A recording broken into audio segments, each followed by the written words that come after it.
if you want to trade successfully, in order to get this, you have to accept this.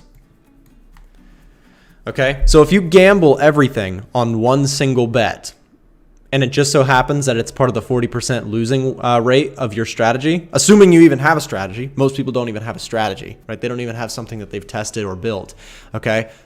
If you put all that money on one bet and you lose it, you're out. You're done, right? You can't trade anymore because you just lost all the money that you had.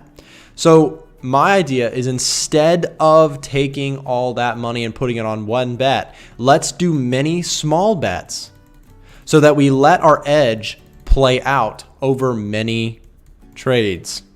Because in stats or statistics, if you have an edge, the likelihood of your edge playing out gets better as you do more executions, right? So the more times, let's say that you were flipping, let's put it another way. Okay, we're doing a little bit of talking about edges, or let's draw a coin. So this is going to be a very bad drawing of a coin. In trading, what we are looking to do is we are not looking to just have a 50-50 chance, okay? We don't want that, because a 50-50 chance betting 1-to-1, right? Meaning that we make $1 or we lose $1. This means we have no edge. In fact, the money would look like this, right? Your balance would not go up or down, most likely, right? Over many trades, for the most part, you would just have a flat expectancy.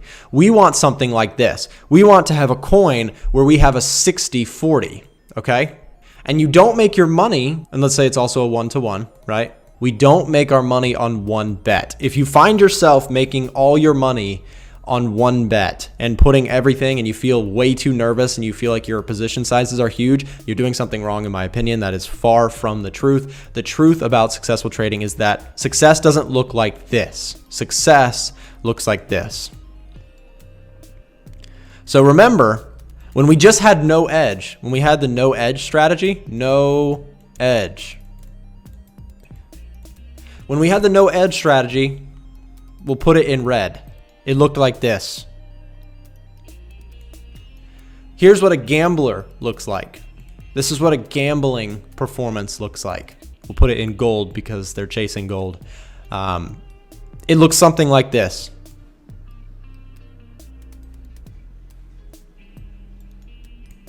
Okay. So we'll put G for gambling.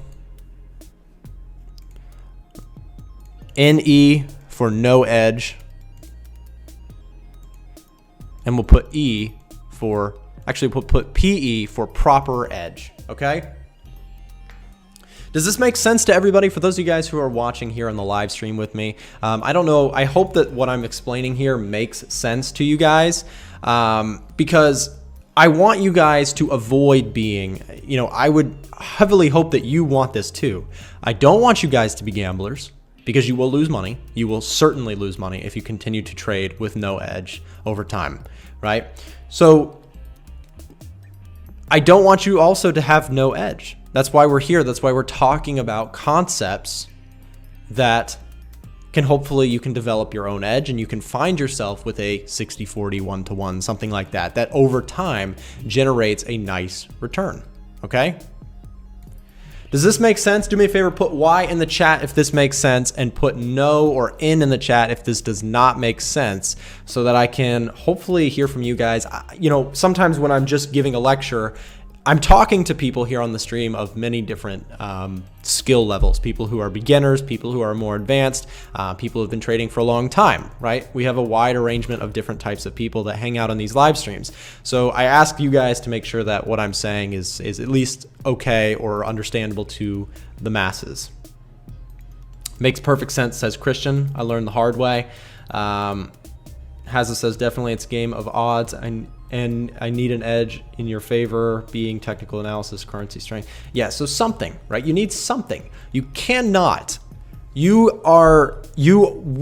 result of listen, here's why I don't want you guys to have this strategy. Here's why I do not want you to have gambling as your strategy or no edge as your strategy, okay? Here's why. Gambling, you lose money.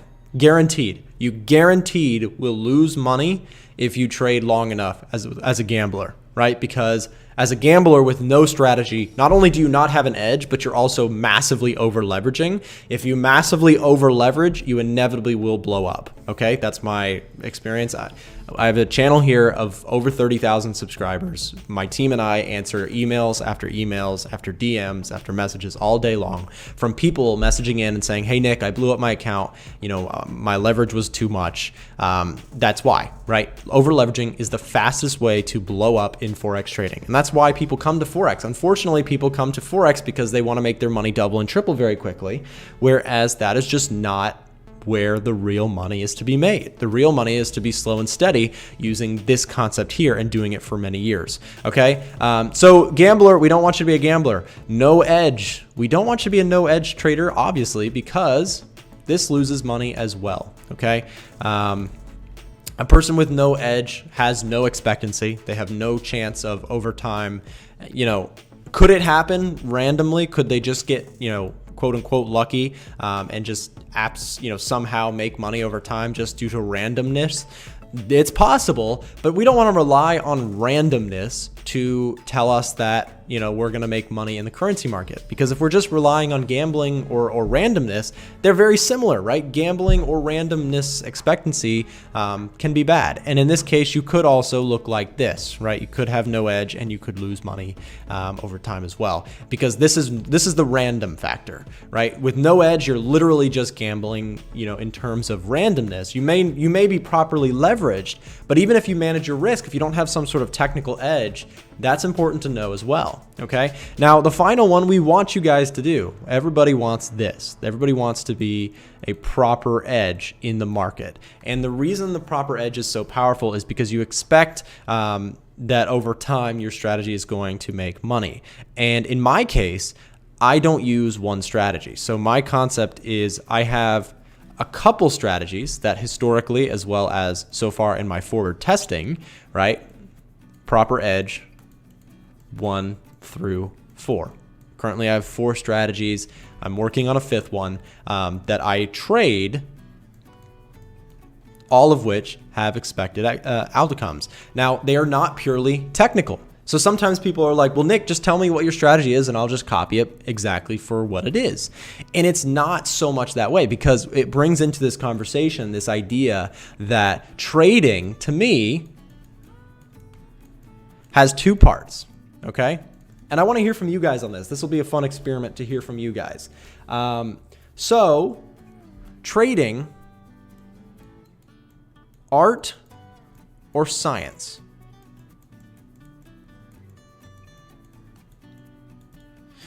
I want to hear from you guys in the chat. For those of you guys who are watching live with me and hanging out with me here, which one do you think trading is more of? Is trading more of an art, or is trading more of a science? Now, I know that a lot of people are going to say both, but I want to hear, if you guys had to choose, are you on team art or team science? When it comes to trading Forex, trading stocks, trading cryptocurrency, futures, whatever, is trading more of a science or is it more of an art? In your opinion, because this is a little bit subjective, but I just want to hear from you guys. I see a lot of people saying both, which I agree with. I just want to hear, if you had to choose art or science. I see a good number of people saying art, good number of people saying science as well. Science because of Fibonacci. Forex is an art. It's funny, more people are saying art than science. I feel like some of you guys watch my content. Team art, team science, science. Okay, a good number of people are saying art. I'm gonna say that here in the chat, it's a combination of both, but I'm on team art, says Donovan. Drunken Monkey says artiance, artiance. It's a mix of art and science. That's a good way of putting it. Science, trust me. So, okay, thank you guys for sharing. So you guys are saying a good combination of art and science. But let me tell you something. I know, and I don't, I asked you guys to choose one or the other, but it is true that there's not one or the other that is absolutely the right or wrong way. You guys put a good mix of both, and some of you guys even mentioned that you think it's both, and I agree with you. So I would say that it is both. I would lean a little bit more to the side of art. I'm a little bit more on the side of art, but science is certainly a component to trading, right? What we just talked about for the last 15 minutes about expectancies and edges, that's pretty scientific. However, some of the strategies that might get you that concept might be a little bit artistic. For example, if you study fundamentals, right? Fundamentals such as things like interest rates or ECB conference like we had this morning, to me, I'm going to say that that's slightly a little bit more on the art side. Now you might say, well, they're talking about physical numbers, and they're talking about, scientific data that's coming in. And yes, I agree. But remember that when it comes to fundamental analysis, when it comes to analyzing the markets, there is a bit of subjectivity. Certain people weigh different things differently. So some people think that interest rates are far more important. And, you could scientifically quantify what moves the market the most, but those things can change too. Right? So if you think that, because the market is trending to the upside, that there's a statistical reason or statistical edge that the market can continue. Well, here's the thing about your concept with just using science. The idea here is that that could change. So when you use science, you're using historical data to predict future results. Okay? When you're using art, you're using somewhat of the current to predict the future. I don't know if that makes sense, but when you do combine both of them, guys, there's a power to that. So I'm not saying that one is the right way and one is the wrong way. I'd say that it certainly is a good combination of both. But when it comes to strategy developing, so when it comes to my strategies, there's a good mix of art in there. There is an essence of intuition. There is an essence, right? So if you trade based on intuition at all, that's a good concept for the art side, okay? The art side, okay, so for those of you guys who are pure science, right? I'm with you too, right? For those of you guys who are saying that, trading is purely science, check this out. I would say that science includes a lot of technical analysis, a lot of technical analysis, but so does art, okay? Because technical analysis is subjective by nature, but then you can also test things, right? So I'll put back testing. And guys, by the way, when I'm talking about science or art, people are successful in both areas or a combination of the two. So I'm not saying that one is better or worse. So when we have charting, a lot of charting, right, is somewhat subjective. For example, right? Trend lines. Trend lines are subjective and more on the art side, in my opinion. Okay? Because when you draw a trend line, you can draw it different ways. Take a look at this, right? If we draw this trend line, we could draw it like this. We could draw it along strictly the highs and lows, right? You could draw this trend line along this bottom, right? So there's an essence of art. There's an essence of studying the way a market is moving, catching the flow of the way the market moves, and joining in the move. So that part is artistic. Now, however, if you want to test something like the high of day concept, right? So if you test the high of day for the last 500 days, and say, hey, does it have a good chance of reversing if price comes up and tests that again? That's more scientific. So it's a good balance, guys. It's important to understand that both sides have, their pros and cons. So definitely something interesting to talk about. Let me read some of these comments. I'm in detention while watching this. Trading is better than school. Well, Nathan, I hope that I don't get you in trouble by you being on the stream during detention, but glad that you're here anyways. Thanks very much for showing up. Fundamentals are based on Fibonacci and technical analysis. It's a distraction from the simplicity of the market. If it were a science, then people would make money every day because science is a fact and based on mathematics. Good point. Very, very good point. And in fact, that's one of the best points to, in my opinion, why smart people can sometimes be very bad traders. Science, assuming that the markets are purely science, would be a mathematical equation. You plug it all in and then you make money. And if that was the case, then everybody would be able to do that who is a decently smart person. But there are many smart people who are terrible traders because they can't manage the artistic side, which is your intuition, which is your trading psychology, which is your emotions when things go right or wrong. There's more to this than purely being just a technical trader.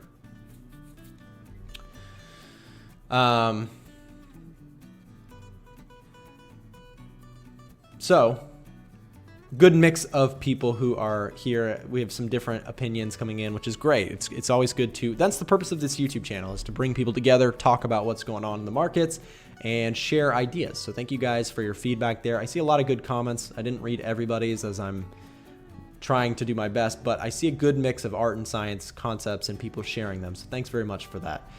Yeah, very, very interesting topic to me. It's one of my favorite topics to talk about markets because it is a little bit subjective in the sense that, you know, some people think it's an art, some people think it's a science. And I'm going to say that, of course, as many of you guys agreed, it's a combination of both. So